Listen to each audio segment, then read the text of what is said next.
ጤና ስለተከበራችሁ የብሬዲዮ ቤተሰቦችና አድማጮች ዕለቱን ዜናዎች እናሰማችኋለን። ዜናውን እናሰማችሁን ሀብታሙ አስፋና ታምሩ ገዳን ባለንበት ሰዓት አቆጣጠር የዛሬ ጥር 28 ቀን 2018 ዓ.ም ዜናዎችን ከማሰማታችን በፊት አርዕስተ ዜናውን እናስቀድማለን። የአገዛዙ ወታደራዊ እቅድ የፋኖ መልሶ ማጥቃት ድል፣ አርበኛ ዘመነ ካሴና የጉምዝ ታጣቂዎች፣ አምባሳደር ማሲንጋ ጥሪ፣ የፖለቲካ እስረኞቹና ፍቺ፣ ኮሚሽኑና እጅ ሰጪዎች፣ የኦሮሚያው ጥቃት፣ አደጋውና የአሜሪካ ዲሞክራሲ ሹምሽሩ የሚሉና ሌሎችም ወቅታዊ ዜናዎች ያሉን ዝርዝሩን እነሆ።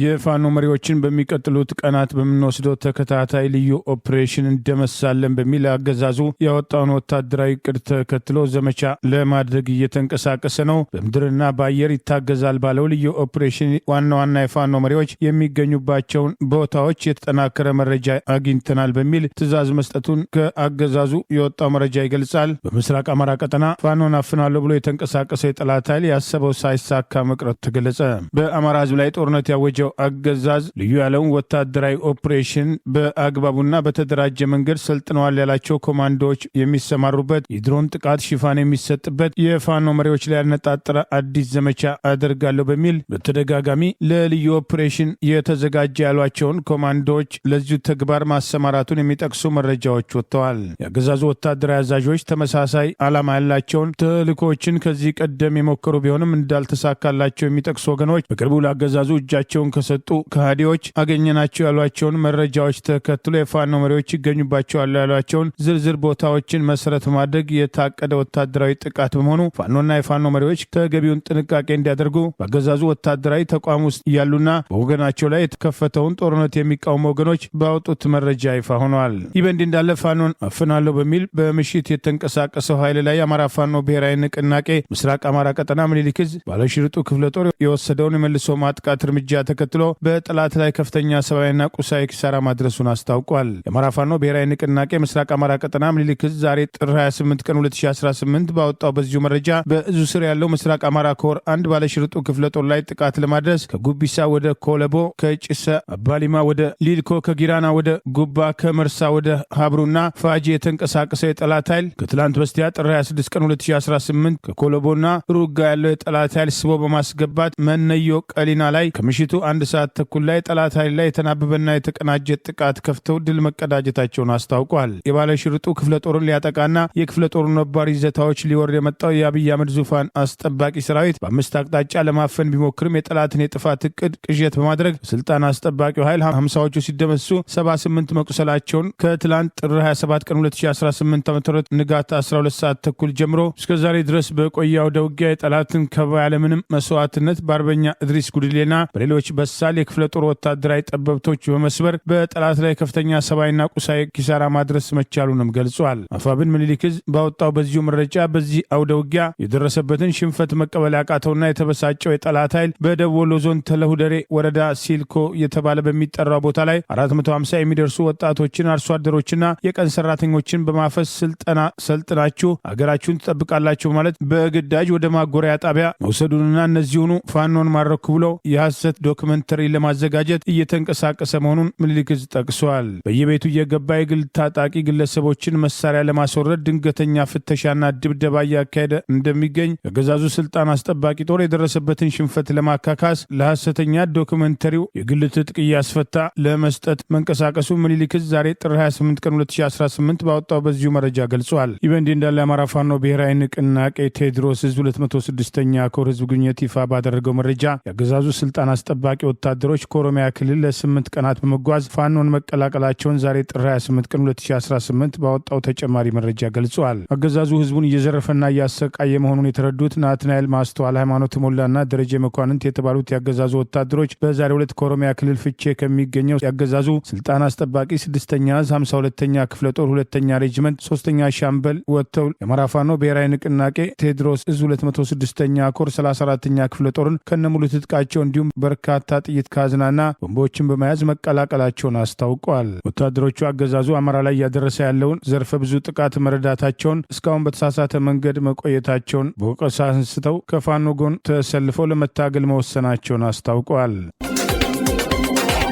በኢትዮጵያ የሚገኙት የአሜሪካ አምባሳደር ኤርቪን ማሲንጋም በቅርቡ በሰሜን ኢትዮጵያ የተከሰቱ ሁኔታዎችና ግጭቶች ለሰላምና መረጋጋት ዘላቂ ቁርጠኝነት እንደሚያስፈልግ አመላካች ናቸው አሉ። አምባሳደሩ ወደ ዘላቂ ሰላም የሚያመራው የተሻለ መንገድ ምክንያታዊና የሰከኑ ውይይቶች እንደሆኑም አጽንኦትም ሰጡ።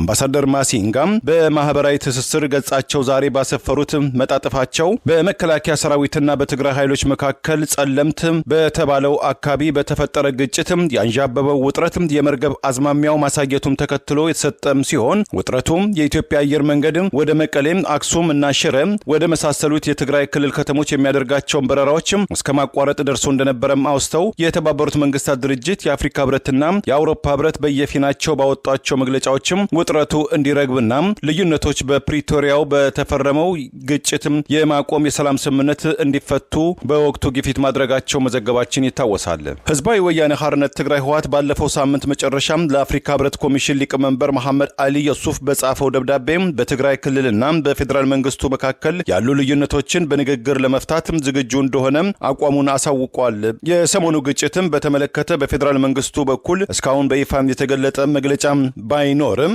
የትግራይ ክልል ጊዜያዊ ፕሬዝዳንት ሌተና ጀነራል ታደሰ ወረደ በቅርቡ ለትግራይ ክልል መገናኛ ብዙሃን በሰጡት አስተያየት የትግራይ ታጣቂ ኃይሎች ወደ አማራና ትግራይ ክልል አዋሳኝ አካባቢዎችም ሰሞኑን ወታደራዊ እንቅስቃሴ ያደረጉት ክልሉን ከመረሳትን ለመቆጠብና ዓለም አቀፍም ትኩረት ለመሳብ ነው የሚል አነጋጋሪ አስተያየት መስጠታቸው አይዘነጋም። ህዝባዊ ወያነ ሓርነት የትግራይ ክልል አካል አድርጎ በሚቆጥረው ምዕራብ ትግራይ ብሎ በሚጠራው በአማራ ክልል ጋር ላለፉት 4 ዓመታት በሚወዛገብበት ሁመራም በቅርቡ የጎበኙት አምባሳደር ማሲንጋም ያስቆጣው ህወሓትና ሳልሳይ ወያነ ትግራይ የዓለም አቀፉ ሸሪኮች በተለይ የአሜሪካ መንግስት የፕሪቶሪያው ሰላም ስምምነትን ከመሸርሸር ካለው ጣልቃ ገብነትም ይቆጠብ፣ ገለልተኛ ሚና እንዲጫወትም እንጠይቃለን ሁመራ ብለው መጥራታቸው እንዳስቆጣው በመግለጫው መግለጹ መጠቅሳቸው ይታወሳል።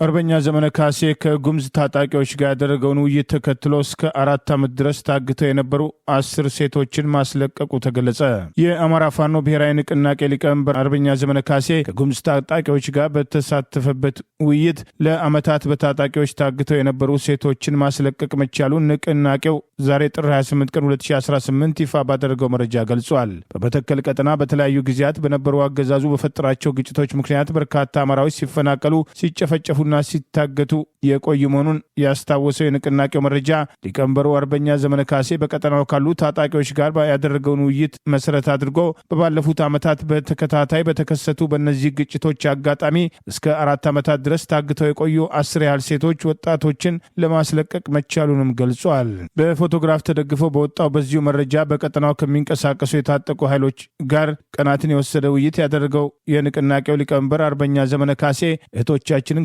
ገቱበት ቦታ ተረክበው ወደ መኖሪያ አካባቢያቸው መሸኘታቸውንም አስታውቋል። አርበኛ ዘመነ ካሴ በዚህ ወቅት እኛ አማራዎች ሰው ከሚፈጥረው የፖለቲካ ክፋትና ጸረ አማራ ርዕዮት ጋር እንጂ ከሰው ልጆች ጋር ጸብ የለንም። ሰው ክቡር ነው። ርዕዮታችን የሚቀዳውም ከዚህ አስተሳሰብ ባህር ነው እና ማንም ህዝብ ወገናችን ነው። ስለዚህ በመተከል በጉምዝና የአማራ ህዝብ መካከል፣ በሽናሻና የአማራ ህዝብ መካከል፣ በቤንሻንጉልና የአማራ ህዝብ መካከል መገዳደልን ሊዘራ የሚሞክረው የረጅም ጊዜ ጠላት አስተሳሰብ እየነቀል ነው። በቦታው ፍቅርና አክብሮትን እየተከል ነው። በዚህም የተነሳ ከድርጅቶች ጋር ጥሩ መቀራረብ ፈጥረናል በማለት አስተያየት መስጠቱን ንቅናቄው ገልጿል። በመሆኑም በተለያዩ ጊዜ በተነሱ ግጭቶች ምክንያት በጉምዝ ኃይሎች ከስራ ቦታቸው እየተያዙ እስከ 4 ዓመታት ታግተው የቆዩ 10 የአማራ ልጆችን ማስመለስ ችለናል ያለው አርበኛ ዘመነ ካሴ በዚህ ወቅት እህቶቻችን ተረክበን ወደ ቤተሰቦቻቸው እየላክን እንገኛለን፣ ይቀጥላል ሲል ገልጿል። የአማራ ፋኖ ብሔራዊ ንቅናቄ የተለያየ ማንነት ካላቸው ኃይሎች ጋር የሚያደርገውን የአጋርነትና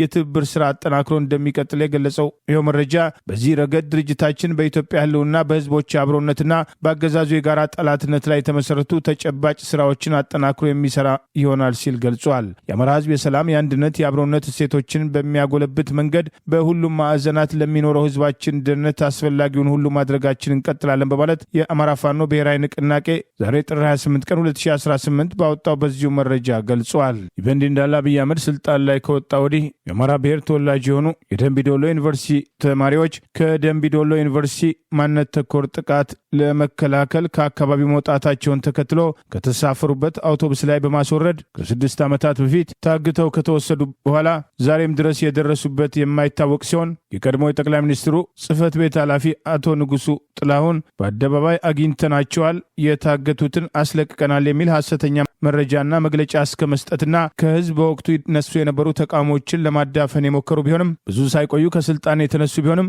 በቅርቡ የደረሱበት ያልታወቁ እነዚያ ዩኒቨርሲቲ ተማሪዎችን ጨምሮ በየጊዜው እየታገቱ የሚገደሉና የደረሱበት የማይታወቁትን እርምጃ ለማድበስበስ የአገዛዙ ስልጣን አስጠባቂ ጦር ኤታ ማጆር ሹም ብርሃኑ ጁላ በአደባባይ እገታው የተፈጸመው ኦሮሚያ ክልል ባሉ ከኦነግ ሸኔ ጋር ግንባር በፈጠሩ የአማራ ሸኔዎች ናቸው በማለት አዲስ ትርክት ለመፍጠር በመሞከር ዛሬም ድረስ መጨረሻቸው ያልታወቁ ተማሪዎችን ሁኔታ አንስቶ አዲስ ትርክት ለመፍጠር መሞከሩ ሲያስወቅሰው እንደነበር አይዘነጋም። በኦሮሚያ ክልል የሚፈጸሙ ማንነትና ሃይማኖት ተኮር ጥቃቶች ከጀርባ በኦሮሚያ ብልጽግና ፓርቲ በአብይ አህመድ እውቅና ጭምር የሚካሄዱ መሆናቸው በተደጋጋሚ ሲጠቀስ ቆይተዋል።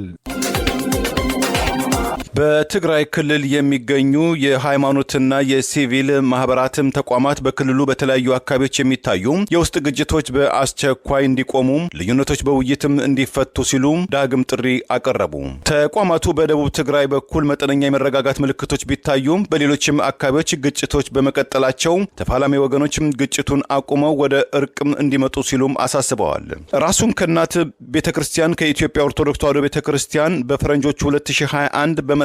መንበሩን በአክሱም ከተማ ያደረገው የትግራይ ኦርቶዶክስ ተዋሕዶ ቤተክርስቲያን ሲኖዶስ ባወጣው አስቸኳይ መግለጫ በወንድማማቾች መካከል የሚካሄደው የእርስ በርስም መገዳደል መቆም አለበት በማለትም ግጭቱን ለማስቆም በንቃት እንደሚሳተፍም አስታውቋል። ሲኖዶሱ ለጋዜጠኞች በሰጠው መግለጫ የትግራይ ሕዝብ በቅርብ ታሪኩ እጅግ አስከፊ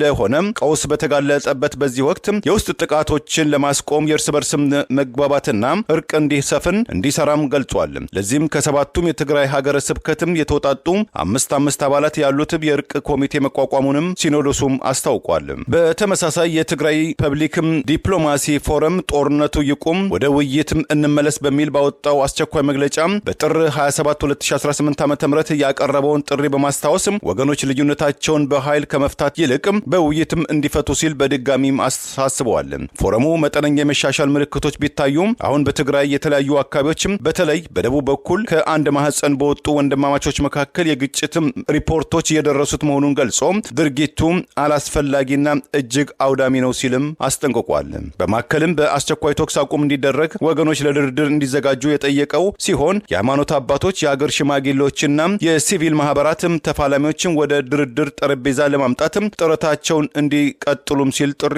አቅርቧል። በተያያዘ ዜና መንበሩን በአሜሪካ ኒውዮርክ ግዛት ያደረገው የሰብአዊ መብት ተሟጋቹ ድርጅት ሂውማን ራይትስ ዎች በ2025 የፈረንጆቹ አቆጣጠር በኢትዮጵያ የትጥቅ ግጭቶች መባባሳቸውን የሲቪክ ምህዳሩም ይበልጥ መጥበቡን ገልጿል። በ2025 በበርካታ የኢትዮጵያ ክልሎች የትጥቅ ግጭቶች በመቀጠላቸውና መንግስት በዚህ ዓመት ምርጫ ከሚያደርገው ቀደም ብሎ በገለልተኛ ሚዲያና በሲቪል ማህበራት ላይ የጣለውን ገደብ በማጠናከሩ ምክንያት በኢትዮጵያ ውስጥ ያሉ ሲቪሎችም ተደራራቢ የጸጥታና የሰብአዊ መብት ቀውሶች እንዳጋጠማቸው የሰብአዊ መብት ተሟጋቹም አስታውቋል። ዓለም አቀፉ የሰብአዊ መብት ተሟጋችም ድርጅት ሂውማን ራይትስ ዎች በትላንትናው ዕለት ባወጣው የ2026 የዓለም ዓመታዊ ሪፖርት ባለፈው ዓመት በአማራና በኦሮሚያ ክልሎች ግጭቶች መቀጠላቸውን፣ በትግራይ ውስጥም ውጥረት መንገሱን፣ አለመረጋጋት መከሰቱን፣ በፌዴራል መንግስቱና በኤርትራ መካከልም ያለው ግንኙነት መሻከሩና መንግስትም ተቃዋሚዎች ላይም ሰፊ ያለ እርምጃ መውሰዱን፣ የፍትህ ጥረቶች መቆማቸውንና ኢኮኖሚያዊና ማህበራዊ ጫናዎችን መበራከታቸውን በዘገባው ላይ ጠቅሷል። በአማራ ማንነታቸው ሳቢያ በግፍ እስር ላይ ከሚገኙት የህሊናና የፖለቲካ እስረኞች መካከል ከሁለት የተለያዩ እስር ቤቶች 7 የፖለቲካ እስረኞች እንዲፈቱ ተወስነዋል። አንዱ ከእስር ቤት ወጥቷል። በአማራ ማንነታቸው ሳቢያ በአገዛዙ በግፍ ታስረው ከፍተኛ ሰብአዊ መብት ጥሰት ከተፈጸመባቸው የፖለቲካና የህሊና እስረኞች መካከል በነ ዶክተር ወንደሰን አሰፋ መዝገብ ተከሳሾች መካከል 6ቱን ሰዎች ከ3 ዓመት ለሚጠጋ የግፍ እስር ቆይታ በኋላ በነጻ ሲሰናበቱ ለሁለት ሰዎች ብቻ የተከሰሱበት አንቀጽ መሻሻል መደረጉን የፍርድ ቤት ሂደቱን ተከታትሎ አውሎክሰን አንድነት ይፋ ባደረገው ዘገባ አስታውቋል። በነ ዶክተር እንደሰን አሰፋ መዝገብ በሽብር ወንጀል ተከሰው ጉዳያቸውን እየተከታተሉ ከሚገኙት 23 ተከሳሾች መካከል 6 ሰዎች ከ3 ዓመት ገደማ የግፍ እስር ቆይታ በኋላ በነጻ የተሰናበቱ ሲሆን ጉዳዩን የሚከታተለው የፌዴራል ከፍተኛ ፍርድ ቤት ከብዙ ቀጠሮ በኋላ ዛሬ ጥር 28 ቀን 2018 ተከሳሾች ፍርድ ቤት ሳይቀርቡ በፕላዝማ በዋለው ችሎት የአቃቢ ሕግ ምስክሮች ቃልና የግራ ቀኙን ሰነድ ማስረጃ አስተያየት ከመረመረ በኋላ አርቲስት ዮርዳኖስ አለሜ፣ ተስፋዬ መኩሪያ፣ ቢሰጥ ተረፈ፣ ዳዊት አባቡ፣ ማስረሻ እኔውና አብርሃም ጌትነት የተባሉት የአማራ ብሔር ተወላጅ የፖለቲካ እስረኞችን በነጻ እንዲሰናበቱ ወስኗል። በዚሁ መዝገብ ከተከሰሱት መካከል የዶክተር ሲሳይ አውግቸውና ሞላልኝ ሲሳይ የተከሰሱበት የጸረ ሽብር አንቀጽ መሻሻሉን ችሎቱ በዚህ ወቅት ገልጿል። ዶክተር ሲሳይ ከጸረ ሽብር ሕግ አንቀጽ 3 ንዑስ አንቀጽ 2 ወደ አንቀጽ 9 ንዑስ አንቀጽ 1 ክሱ የተሻሻለ ሲሆን ሞላልኝ ሲሳይ ደግሞ ከህገወጥ መሳሪያ ጋር ተያይዞ ክሱ ከሽብር አንቀጽ እንዲወጣ የተደረገ መሆኑን ይኸው ዘገባ አመልክቷል። በሌሉበት የተከሰሱትን ጨምሮ በቅርቡ ከጫካ የአማራ ህልውና ትግል ተመልሰው ላገዛዙ እጃቸውን በመስጠታቸው ወቀሳ የሚቀርባቸው በገዢው ብልጽግና ፓርቲ ፍላጎት የሚንቀሳቀሱ ኮሎኔል ፋንታሁን ሙሀባም ይከላከሉ ሲል ዛሬ ፍርድ ቤቱ በሰጠው ውሳኔ አስታውቋል። ይህ በእንዲህ እንዳለ በአማራ ማንነታቸው ሳቢያ በግፍ እስር ላይ ከሚገኙትና የፍርድ የተባለው ውሳኔ የተሰጥቶባቸው በዝዋይ እስር ቤት ከታሰሩት መካከል ኤርሚያስ መኩሪያ ከ3 ዓመት የግፍ እስር በኋላ ዛሬ መፈታቱ ታውቋል። በአማራ ማንነታቸው ሳቢያ ከኦሮሚያ ክልል ተፈናቅለው በደብረ ብርሃን ለሚገኙ ተፈናቃዮች ፍራሽና የምግብ ቁሳቁስ ለመግዛት ወደ መርካቶ ሲያመራ በነበረበት ወቅት የመከላከያ ዩኒፎርም በለበሱ ኮማንዶዎች መንገድ ላይ ከመኪና ውስጥ ጎትተው አፍነው ከወሰዱት በኋላ አዲስ አበባ አጠገብ ኦሮሚያ ክልል ገላን ተብሎ በሚጠራው ሁለተኛው ማዕከላዊ በሚሰኘው ድብቅ እስር ቤት ውስጥ በአማራ ማንነታቸው ሳቢያ እንዲዋረዱ ተደርገው ከፍተኛ ሰብአዊ መብት ጥሰት ከተፈጸመባቸው የፖለቲካ እስረኞች መካከል እንደሚገኝ በተደጋጋሚ ለፍርድ ቤት የሰጧቸውን ምስክርነቶች በማንሳት ስንዘግብ መቆየታችን አይዘነጋም። ዛሬም መምህርትና ጋዜጠኛ መስከረም አበራን ጨምሮ የምክር ቤት አባላቱ እነ አቶ ዮሐንስ ቦያለው፣ አቶ ክርስቲያን ታደለና ዶክተር ካሳ ተሻገር፣ እነ ጋዜጠኛ አባይ ዘውዱ፣ ዳዊት በጋሻው፣ ገነት አስማማው፣ ጎበዜ ሲሳይን ጨምሮ በፌዴራል ብቻ በማንነታቸው ሳቢያ የታሰሩ በመቶ የሚቆጠሩ እስረኞች ዛሬም በተለያዩ እስር ቤቶች ውስጥ ይገኛሉ። አገዛዙ ባለፈው የገና በዓልን ምክንያት በማድረግ የፖለቲካ እስረኞችን ይፈታል ተብሎ የነበረ ቢሆንም ዛሬም በፈጠራ የሽብር ክስ እያጉላላቸው መገኘቱን በመጥቀስ የፖለቲካ እስረኛው ኤርሚያስ መኩሪያ መፈታትን ተከትሎ እንኳን ለልጆችህ አበቃ፣ ለአማራ ሕዝብ ስትል ለከፈልከው መስዋዕትነት እናመሰግናለን በማለት አንዳንዶች በማህበራዊ ሚዲያ አስተያየታቸውን ገልጸዋል። በኦሮሚያ ክልል በሚገኙ የተለያዩ የሰሜን ሸዋ ከተሞች የስልክና የኢንተርኔት አገልግሎት ሰሞኑን መቋረጡን ነዋሪዎችም ገለጹ። የኢትዮ ቴሌኮም ኃላፊ ለቢቢሲ አፋን ኦሮሞ እንደተናገሩት በደገም፣ ኩዩም፣ ሀደቦ፣ አቦቴና ዋርጀርሶ የሚኖሩ ግለሰቦችም የስልክና የኢንተርኔት አገልግሎት የተቋረጠባቸው ካለፈው እሁድ ጀምሮ መሆኑን ገልጸው ቢቢሲም በኩዩና በወራጀርሶ ወረዳዎች እንደዚሁም በሀደቦም አቦቴ ወደሚገኙ ነዋሪዎች በመደወል ሰዎችን ለማግኘት ተደጋጋሚ ሙከራ ቢያደርግም የስልክ አገልግሎት እየሰራ አለመሆኑን አረጋግጫለሁ ብሏል። የስልክና የኢንተርኔት አገልግሎት የተቋረጠባቸው ወረዳዎች የጸጥታ ችግር ያለባቸው የሰሜን ሸዋ ወረዳዎች ውስጥም ሲሆኑ ነዋሪዎችን እንደሚሉትም ችግሩ የተከሰተው የመንግስት የጸጥታ ኃይሎችና በአካባቢ የሚንቀሳቀሱ ታጣቂዎች መካከል ካለው ግጭት አኳያ ነው ብለዋል። የኢትዮ ቴሌኮም የፍቼ ወረዳ ኃላፊ አቶ ቦጃም ለታም በተጠቀሱት ወረዳዎች የሞባይል ስልክና የዳታ አገልግሎት መቋረጡን ያረጋገጡ ሲሆን ኃላፊው የአገልግሎቶቹ መቋረጥ ምክንያት ምን እንደሆነ አናውቅም፣ ምክንያቱም እርምጃው ከማዕከል የመጣ ነው በማለትም በቴክኒክ ችግሮች ምክንያት እንዳልሆነ ግን አረጋግጠዋል። ከዚህም በተጨማሪ ኃላፊው በትላንትናው ዕለት በሰጡት ቃለ ምልልስም አገልግሎቱ ከተቋረጠም 3ኛ ቀን መሆኑን ገልጸው የሞባይል ስልክና የኢንተርኔት አገልግሎት እንደተቋረጡ ነገር ግን መደበኛ ስልኮችና የዋይፋይ አገልግሎት እየሰሩ ናቸው ብለዋል። የተቋረጠው የስልክ አገልግሎት መቼ እንደሚመለስም አይታወቅም ያሉ ሲሆን የሰሜን ሸዋም በተለይ የስልክ አገልግሎት አሁን የተቋረጠባቸው ወረዳዎች መንግስትም ሸኔ የሚለው የኦሮሞ ነጻ አውጪም ሰራዊትም ታጣቂዎችም በተለያዩ ጊዜያትም ጥቃትም የሚፈጽሙባቸው መሆናቸውን ቢቢሲም ጠቅሷል። በዚህ ምክንያት ላለፉት 4 ዓመታት እነዚህ ወረዳዎች በሚገኙ ነዋሪዎች ላይ ዝርፊያም፣ የንብረት ውድመት፣ ግድያና መፈናቀል መከሰቱ በተደጋጋሚ ሲዘገብ የነበረ ሲሆን ወረዳው የሚያቋርጠው ዋና መንገድ እንዲሁም ታጣቂዎች ብዙውን ጊዜ የህዝብ ማመላለሻም ተሽከርካሪዎች በማስቆም ተሳፋሪዎችን ይዘርፋሉ፣ ያግታሉ የሚል የሚል ውንጀላ መቅረቡን ቢቢሲም በዘገባው ላይ አክሏል።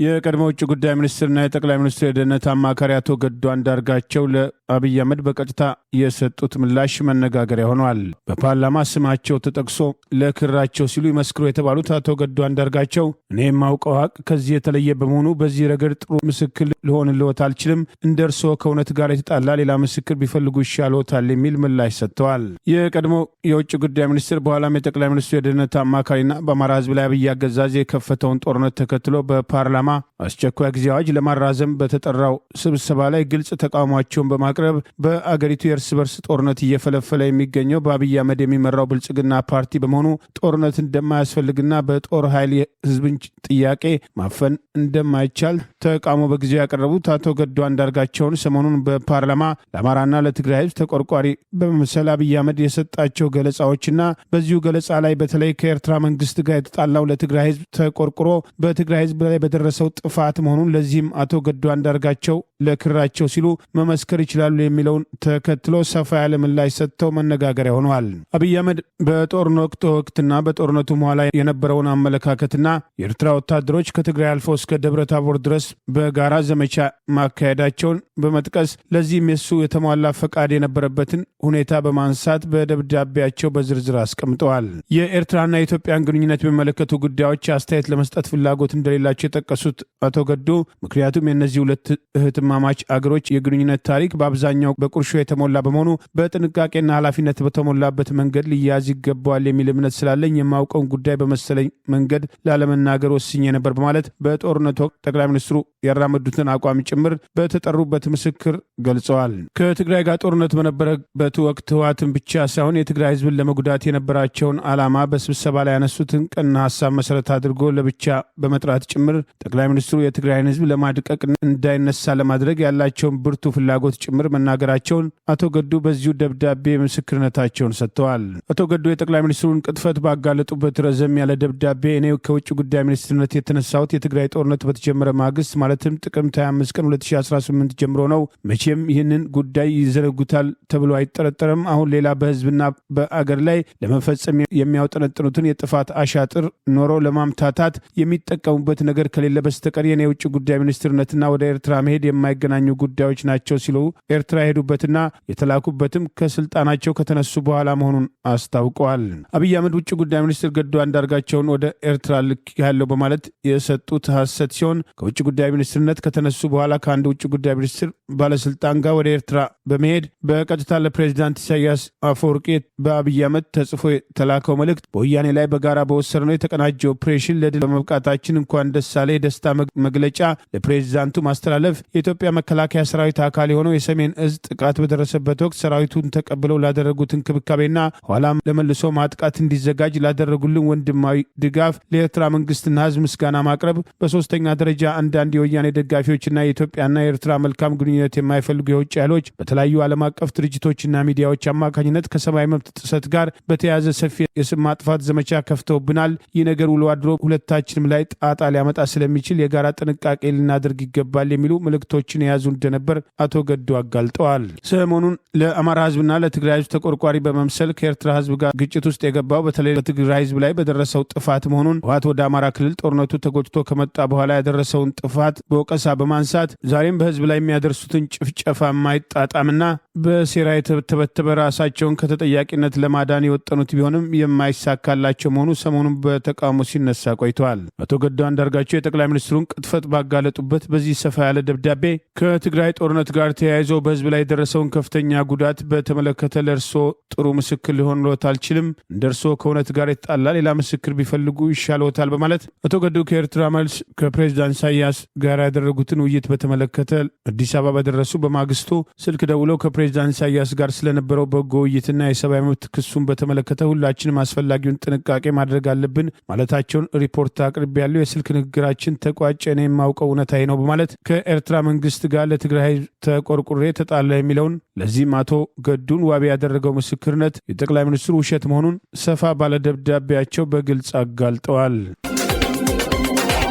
የሰብአዊ መብት ተሟጋቹ ሂውማን ራይትስ ዎች የአሜሪካ ዲሞክራሲ ከገደል አፋፍ ላይ ደርሷል ሲል ስጋቱን ገለጸ። መንበሩን በአሜሪካ ኒውዮርክ ግዛት ያደረገው የሰብአዊ መብት ተሟጋቹ ድርጅት ሂውማን ራይትስ ዎች በትላንትናው ዕለት ባወጣው ዓመታዊ ዓለም አቀፍ ሪፖርቱ የአሜሪካው ፕሬዝዳንት ዶናልድ ትራምፕ የአገሪቱን የዲሞክራሲ ምሰሶች እየናዱ ነው ሲል አስጠንቅቋል። ሂውማን ራይትስ ዎችም ለዚህ በምክንያትነት የጠቀሰው የሪፐብሊካኑ ፕሬዝዳንት ዶናልድ ትራምፕ በስደተኞች ላይ የወሰዱትም ጠንካራ ያለው እርምጃም በምርጫ መብቶች ላይ የተጋረጡ ዛቻዎችና ሌሎችም ፖሊሲዎችን በማጣቀስ እንደሆነም አስታውቋል። የሁማን ራይትስ ዎች ዋና ዳይሬክተር ፊሊፕ ቦልፔዮን እንደጻፉት በዋሽንግተን በአሁኑ ወቅት እንደ ሩሲያና ቻይና ያሉ አገራት ሰብአዊ መብቶችም እንዲያዳክሙ መንገድ እየጠረገች ነው ሲሉም የአሜሪካ አስተዳደርን ወቅሰዋል። ኃላፊው ለጋዜጠኞች በሰጡት መግለጫም በአሜሪካ ውስጥ እጅግም ጠላትነት የነገሰበት አካባቢና የዲሞክራሲ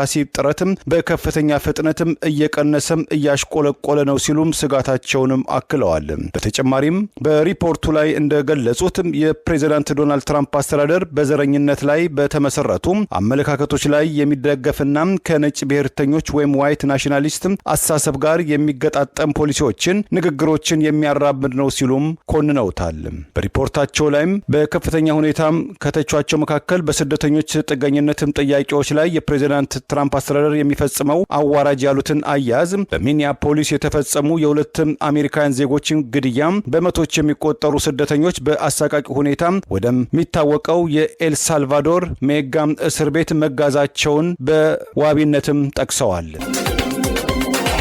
ለአብይ አገዛዝ እጃቸውን የሰጡ እነ ማስረሻ ሰጤ የአማራ ሕዝብ ላይ ጦርነት የከፈተው አገዛዝ ጉዳይ አስፈጻሚ ለሆነው አገራዊ ምክክር ኮሚሽን አጀንዳ አስረከቡ መባል ስርዓቱ ኮሚሽኑን ተገን አድርጎ ያቀደውን ለመፈጸም እየተንቀሳቀሰ መሆኑ ተገልጸዋል። በአማራ ክልል ከተለያዩ ወገኖች ጋር ውይይት አድርገን አጀንዳ ሰብስበን ጨርሰናል። በእስር ቤትና በጦር ሜዳ ካሉት ጋርም የተወሰነ ውይይት እናደርጋለን በሚል በተደጋጋሚ በሐሰት መግለጫ ሲሰጥ የነበረው ካድሬዎችን በመሰብሰብ አጀንዳ ሰበሰብኩ ያለው በአብይ አህመድ ቁጥጥር ስር ያለው አገራዊ ምክክር ኮሚሽን ለአገዛዙ እጃቸውን የሰጡና በሰላም ስምምነት ስም መጡ የተባሉት እነ ማስረሻ ሰጤ፣ ኮሎኔል ፋንታው ሙሃባ ለዚሁ ኮሚሽን ተጽፎ የተሰጣቸውን አጀንዳ እንዲያስረክቡ መደረጉ ኮሚሽኑ የአገዛዙን ጉዳይ ለማስፈጸም ቆርጦ መነሳቱን ያሳያል ተብሏል። የኮሚሽኑ ዋና ኮሚሽነር ፕሮፌሰር መስፍን አርአያ በ4 ዓመታት በአገር ውስጥና በውጭ ሀገራት የተከናወነ የአገራዊ ምክክር ምዕራፎች ያሉትን ገለጻ ያደረጉ ቢሆንም የአገዛዙን ጉዳይ ለመፈጸም የተቋቋመው ኮሚሽን የአገሪቱን የፖለቲካ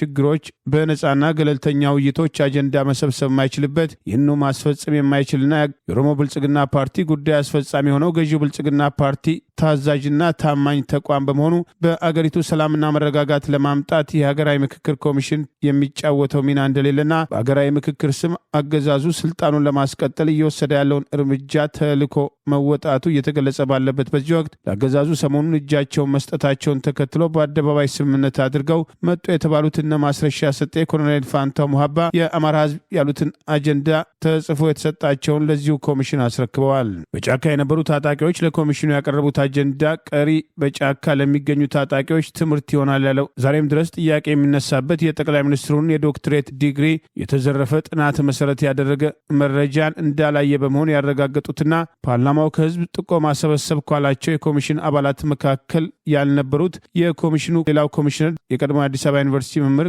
ዶክተር ዮናስ አዳዬ በጫካ የነበሩ ታጣቂዎች ለኮሚሽኑ ያቀረቡት አጀንዳ ቀሪ በጫካ ለሚገኙ ታጣቂዎች ትምህርት ይሆናል የሚል የተለመደ ካድሬያዊ ገለጻ ሰጥተዋል። የአማራ ህዝብ የህልውና አደጋ ጦርነት በከፈተበት አገዛዝ ቁጥጥር ስር ባለ ኮሚሽን የሚፈታ አለመሆኑን፣ ኮሚሽኑ ገለልተኛ ባለመሆኑ የትኛውም አማራ በዚህ ኮሚሽን ውስጥ ሊወከል እንደማይችልና ኮሚሽኑ የገዢው ፓርቲ ጉዳይ አስፈጻሚ በመሆኑ ታማኒነት እንደሌለው በእስር ላይ የሚገኙ የፖለቲካ እስረኞች ጭምር በኮሚሽኑ መቋቋም ማግስት በህወሓት የበላይነት ኢህአዴግ በ1983 ዓ.ም አማራን ያገለለ የሽግግርና የህገ መንግስት ማርቀቅ እስከ ማድረስ የደረሰበት እርምጃን በተረኞቹ በአብይ አህመድ የሚመራው ኦሮሞ ብልጽግና ፓርቲ ተመሳሳይ ድርጊት ለመፈጸም ያቋቋመው አገራዊ ምክክር ኮሚሽን መሆኑን በተቃውሞ ማንሳታቸው አይዘነጋም። ከኦሮሚያ ክልል ለኮሚሽኑ ተሰጡ የተባሉ አጀንዳዎች ከዚህ ቀደም አዲስ አበባ፣ ድሬዳዋ፣ ሞያሌና ሌሎች አካባቢዎችን ጭምር ወደ ኦሮሚያ ክልል ለመጠቅለል ያለመ ሲሆን ይኸው ኮሚሽን አጀንዳውን የማጠቃለያ ጉባኤ በቅርቡ አድርጋለሁ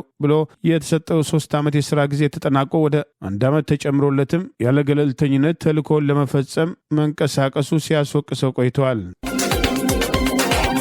በኦሮሚያ ክልል በአሩሲ ኦርቶዶክስ እምነት ተከታዮች ላይ አነጣጥሮ እየተፈጸመ ያለው ጥቃት ዛሬም ተገቢውን ትኩረት አለማግኘቱን ሰሞኑን ታግተው ከተወሰዱ ሰዎች መካከል የተወሰኑት ተገድለዋል የሚል ስጋት መኖሩን የሚጠቅሱ መረጃዎች ከአካባቢው ወጥተዋል። እናት ፓርቲ በጉዳዩ ላይ ተጨማሪ ማስጠንቀቂያ አውጥተዋል። በኦሮሚያ ክልል ምስራቅ አሩሲ በተደጋጋሚ ኦርቶዶክስ እምነት ተከታዮችና የአማራ ብሔር ተወላጆች ላይ ጥቃት ከሚፈጸምባቸው ቦታዎች አንዱ በሆነው በዞኑ ሆንቆሮ ወረዳ ሊሙ ለማን ቀበሌ 13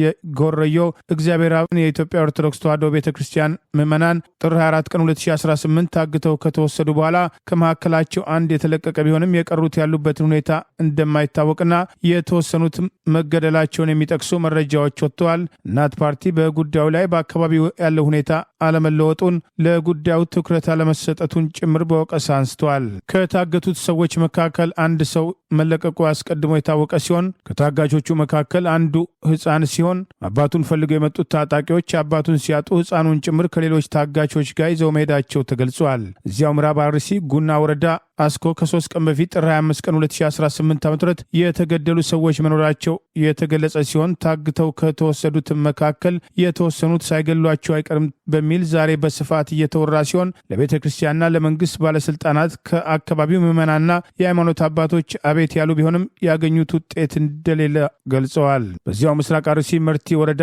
ፈቀሳ ጃዊ ቀበሌ ህዳር 23 ቀን 2018 ምሽት 2 ሰዓት ገደማ አቶ ጌታውን ገብረመድህን የተባሉ የአካባቢ ነዋሪ ደጃቸው ድረስ በመምጣት ለማየትም ለመስማትም በሚዘገን ሁኔታ ገድለዋቸው ንብረታቸውን ዘርፈው ከብቶቻቸውን ነድተው መውሰዳቸውን የጠቀሰው እናት ፓርቲ ምስራቅ አርሲ ውስጥ አሁንም በዝምታ ንጹሐን በማለቅ ላይ ናቸው ሲል ገልጿል። ህጻናትን ጨምሮ ያስተዳድሯቸው የነበሩ ከ10 በላይ ቤተሰብ አባላት እኚሁ በምስራቅ አርሲ መርቲ ወረዳ ፈቀርሳ ጃዊ ቀበሌ ህዳር 23 ቀን 2018 ቤታቸው ደጃፍ ላይ ምሽት ላይ በአሰቃቂ ሁኔታ የተገደሉት አባውራን ሁኔታ አስታኮ ባወጣው መረጃ ፍትህ ቢቀር ለህጻናቱ ማሳደጊያ ንብረት እንዲመለስ ጥረት እንዲደረግ ለአካባቢው ጸጥታ አካላት ውትወታ ቢደረግም እንዳልሰሙ አልፈውታል። ቤተሰቡም ከፍተኛ ችግር ላይ ነው ሲል ገልጿል። ፓርቲው ለክልሉ ባለስልጣናት ለፌዴራል መንግስትም በተደጋጋሚ ያሳሰበ ቢሆንም በተቀናጀና በተጠና መልኩ በአካባቢው የንጹሐን እልቂትና እገታ እንደቀጠለ መሆኑን ለዚህም የብልጽግና መንግስት መሰረታዊ የመንግስትነት መስፈርቶች ተፈትኖ የወደቀና ዝቅተኛውን መስፈርት እንኳን የማያሟላ ስርዓት ነው በማለት ፓርቲው ድርጊቱን ወቅሷል። ቅዳሜ ጥር 24 ቀን 2018 በምስራቅ አርሲ ዞን ሆንቆሎ ወረዳ ሊሙ ለማን ቀበሌ 13 ምዕመናን መታገታቸውን ከመካከላቸው አንዱ ከመለቀቁ ውጪ ሕፃኑን ጨምሮ የቀሩት ሌሎች ታጋቾች የደረሱበት እንደማይታወቅ ፓርቲው አስታውቆ በምስራቅ አርሲ ለተገደሉት ሐዘኑን የገለጸው ፓርቲ ያለምንም ቅድመ ሁኔታ የታገቱት እንዲለቀቁ አበክሮ እንደሚጠይቅና ዛሬ ፍትህ እንደ ሰማይ ብትርቅ እጃቸው ያለበት የመንግስት ባለስልጣናት የጫካ ጌቶች በቅርብ ቀን በፍትህ አደባባይ መቅረባቸው ግን አይቀሬ ነው በማለት ፓርቲው አስጠንቅቋል። በኢትዮጵያ ውስጥ የህዝቡን መከራ ቢያንስ በአደባባይ በመናገር መስዋዕትነት እየከፈሉ ካሉ ፓርቲዎች መካከል እናት ፓርቲ ተጠቃሽ ሲሆን ከዚህ ቀደም በተደጋጋሚ ባወጣቸው ማስጠንቀቂያዎች በአሩሲ በኦርቶዶክስ እምነት ተከታዮችና የአማራ ብሔር ተወላጆች ላይ አነጣጥሮ እየተፈጸመ ያለው ጭፍጨፋ አሳሳቢ መሆኑን ማስገንዘቡ አይዘነጋም። ይህ በእንዲህ እንዳለ በአሩሲ ጨምሮ በኦርቶዶክስ እምነት ተከታዮችና ሃይማኖት አባቶች ላይ እየተፈጸመ ያለውን ጥቃት በመቃወም ኢትዮጵያን ለፕሬዚዳንት ዶናልድ ትራምፕ አስተዳደር አቤት ብሎ የነበረ ቢሆንም ይህንን አቤቱታ ተከትሎ የአብይ አገዛዝ የአላፋት ዝማሬ የተባለውን ለገጽታ ግንባታ ለማዋል መንቀሳቀሱና ቀደም ሲል በአዲስ አበባ ቦሌ መድኃኔዓለም ይከበር የነበረውን በዓል ዘንድሮ መስቀል አደባባይ እንዲከበር በማድረግ የተደረገው እንቅስቃሴ ይህንኑ በኦርቶዶክስ እምነት ተከታዮችና ሃይማኖት አባቶች ላይ እየተፈጸመ ያለውን ጥቃት ለማድበስበስ ያለመ እንደነበር በወቀሳ ሲነሳ መቆየቱ አይዘነጋም። ፕሬዚዳንት ዶናልድ ትራምፕ በናይጄሪያ በክርስቲያኖች ላይ የተፈጸመውን ጥቃት ተከትሎ በናይጄሪያም ሆነ በሌሎች ዓለም ላይ በክርስቲያኖች ላይ የሚፈጸምን ጥቃት በትዕግስት እንደማያልፉት የገለጹ ሲሆን በናይጄሪያ በተደጋጋሚ በአሜሪካ አየር ኃይል ከተወሰደው ጥቃት በተጨማሪ ሰሞኑን ልዩ ኮማንዶዎች ወደ አካባቢው የተላኩ ሲሆን ከዓለም አቀፉ አይኤስ አሸባሪዎች ጋር ግንኙነት ያላቸው የናይጄሪያ የቡድኑ አባላት ዛሬም ከ100 በላይ የሚሆኑ ክርስቲያኖች ላይ ጥቃት መሰንዘራቸውን ከሀገሪቱ የሚወጣው ሪፖርት ይገልጻል። የተሰረቁ የተንቀሳቃሽ ስልኮች ወይም ሞባይሎችን የቴሌግራም አካውንት በመጥለፍ የማታለል ወንጀሎችን ሲፈጽሙ ነበሩ ያላቸውን ግለሰቦች በቁጥጥር ስር በመዋል ምርመራ እያካሄደ መሆኑን የአዲስ አበባ ፖሊስ አስታወቀ። በየጊዜው ከተለያዩ ግለሰቦች በተለያዩ ጊዜያት የጠፉና የሚሰረቁ ሞባይል ስልኮችን፣ የቴሌግራም አካውንቶች፣ የይለፍ ቃሎችን በመጥለፍ የግል ተበዳዮች ወደሚያውቋቸው ሰዎችም ቸግሮኛል፣ ቤተሰብ ታሞብኛል፣ ገንዘብ አበድሩኝ የሚሉ መልእክቶችን በመላክ የማታለል መሰል ወንጀሎችን ሲፈጽሙ የነበሩ ያላቸውን ግለሰቦች ላይ ተገቢውን ጥናትና ክትትል ሲያደርግ መቆየቱን ያስታወቀው ፖሊስ በአዲስ አበባ በአዲስ ከተማ ክፍለ ከተማ ፖሊስ መምሪያ የመሳለሚያ አካባቢ ፖሊስም ጣቢያም ይህንን የወንጀል ድርጊትም ይፈጽማሉ በሚል በጠረጠራቸው ግለሰቦችና አካባቢዎች ላይ ባደረገው ጥናትና ክትትል ሙዲ ሐሰን የተባለም ተጠርጣሪ ባለፈው ጥር 26 2018 ዓ.ም ከቀኑ 10 ሰዓት በክፍለ ከተማ ወረዳ 8 ቦታው አብዶ በረንዳ አካባቢ በቁጥጥር ስር መዋሉን አስታውቋል። ፖሊስም ተጠርጣሪው ግለሰብን በቁጥጥር ስር ከዋለው በኋላ በእጁ ላይ በተገኙትም ሁለት ተንቀሳቃሽ ስልኮች ላይ ባደረገው ማጣራት 20 የተለያዩ የባንክ አካውንቶች ገንዘብ የተላለፈባቸው እንደሆነና ቁጥራቸው ከመገኘታቸውም በላይ 72 ሲም ካርዶችን በቁጥጥር ስር ውሏልም ብሏል። ፖሊስ የምርመራ ስራውን በማስፋፋት በተጨማሪ አባስም አብዶና አሊ ሳንሮ ኑሪ የተባሉ ተጠርጣሪዎችን የሰሌዳ ቁጥሩም ኮድ 2B85392 አዲስ አበባ በሆነ ራቫፎርድ ተሽከርካሪ ጋር በቁጥጥር ስር ሲያውላቸው 6 ተንቀሳቃሽ ስልኮችና 7 ሲም ካርዶችን በኤግዚቢትነት መያዙን አስታውቋል። በቁጥጥር ስር ከዋሉትም 3 ተጠርጣሪዎች በአጠቃላይ 79 ሲም ካርዶች፣ 8 ተንቀሳቃሽ ስልኮችና አንድ ተሽከርካሪ በቁጥጥር ስር የዋለ ሲሆን ተመሳሳይ የወንጀል ድርጊትም ተፈጽሞብኛል የሚል ግለሰብ በአዲስ አበባ ከተማ በአዲስ ከተማ ክፍለ ከተማ ፖሊስ መምሪያ በመቅረብ መረጃ መስጠት እንደሚችል ፖሊስም አስታውቋል። ግለሰቦችም ከሚያውቁትም የስልክም ጥሪ የእርዳታም ሆነ ሌሎችም መልእክቶችን ሲደርሳቸው የመልእክትም ላኪውን ማንነት ማረጋገጥ እንደሚጠበቅባቸው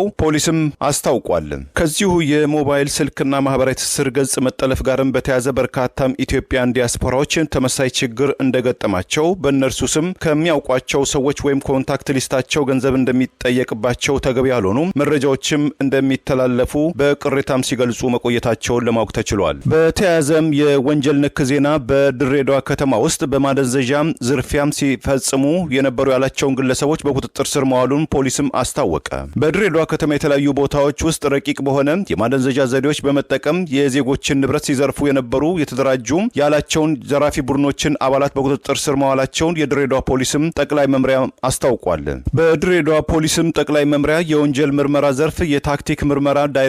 ዳይሬክተር ኢንስፔክተር ተመስገን ተሰማም እንደገለጹትም ተጠርጣሪዎቹ ወንጀሉን ለመፈጸም በተለያዩ ሆስፒታሎች፣ የህዝብ ትራንስፖርት መነሻዎችና ሰው የሚበዛባቸው አካባቢዎች ላይም ትኩረት በማድረግ በባለ 3 እግር ተሽከርካሪ ባጃጅና በታክሲ ውስጥ በሽቶ ወይም በፈሳሽ መልክ የሚረጩና በአፍንጫ በኩል በመግባትም ሰውን በፍጥነት የሚያደነዝዙ ኬሚካሎችን በመጠቀም ሰዎችን በማደንዘዝ ከራሳቸው ቁጥጥር ውጪም ካደረጉ በኋላ የተለያዩ ዘዴዎችን በመጠቀም በእነሱ ላይ ያለውን ንብረትና እስከ ቤታቸው ድረስ ሁሉ በመውሰድ ይህንን የዝርፊያ ወንጀል እንደሚፈጽሙም ገልጸዋል።